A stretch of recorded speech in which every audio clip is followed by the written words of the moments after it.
Senator, let me focus on the spending debate that Chad brought up. It looks, as he says, as if the temperatures maybe have cooled a little bit. We avoid a government shutdown. Are you comfortable with where we're going, though, in terms of what's being allocated spending-wise here? Well, I'm hopeful that we can get an agreement. Right now, we're working towards it, but there's still a few hurdles. You mentioned one, and that's making sure that Democrats don't insert a provision in regard to border wall funding. There's another one in the ag area that I'm working on. I chair ag appropriations. So we're still working through those. Right now, though, I'm optimistic we'll get an extension till November 21.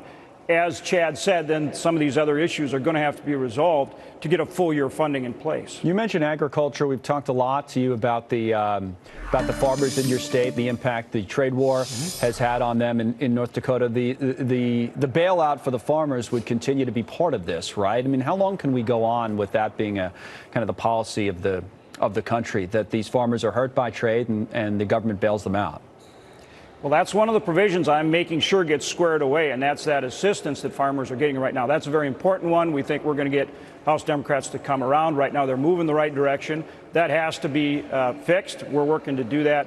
But the real solution is getting access to markets. So getting trade agreements in place, getting access to markets. We're starting to see some progress there. We got an agreement on beef with the European Union.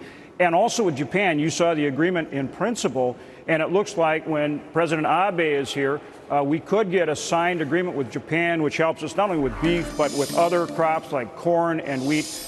We need to get more of those agreements in place. That's the real solution for our farmers. So then when could we discontinue the assistance or bailout program that you're talking about? Right. Then exactly. And particularly if we can get something going with China, then we're getting to a point where we wouldn't need additional assistance. And of course, that's what our farmers want. They don't want assistance from the government. They want access to markets. Our farmers and ranchers can outcompete anyone. But also the House needs to move the USMCA agreement. We're waiting for them. We'll pass it in the Senate as soon as we get it. It has to start in the House, so the House has to get going on that trade agreement with Canada and Mexico. Now, the other thing is oil, right? I mean, while we're speaking to a senator from North Dakota, it's a big business in your state, the shale oil business. So the Saudi Arabian story with the strikeout in the oil field there, it obviously impacts the day-to-day trading in oil. Way up yesterday, coming back today with reports the Saudi oil comes back on the market. One of the things we were talking about, I don't know if you heard, but a few minutes ago, we were talking about the fact that America's energy independence, as seen as a national security issue, makes this a tough, it makes this an easier story to absorb economically. I mean, talk about that a little from North Dakota's perspective. Is there truth to that? And, how different would this have been years ago? Connell, that's exactly right. I served as governor of North Dakota when I started. We produced less than 100,000 barrels a day. Today, almost 1.5 million barrels a day from our state alone, just North Dakota.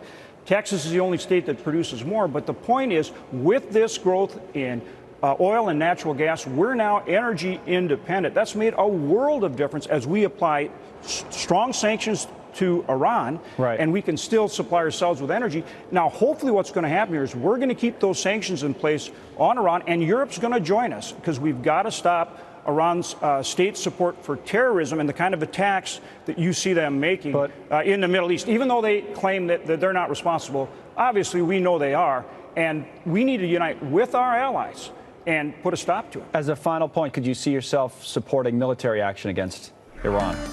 Well, the first thing is options off the table, but we need to keep the sanctions on, work with our allies, and assist Saudi Arabia. All right, Senator. But we'll see beyond that. Again, all options are on the table, but a thoughtful, prudent response. All right, Senator, thank you. Senator John Hoeven joining us from Capitol Hill from the state of North Dakota.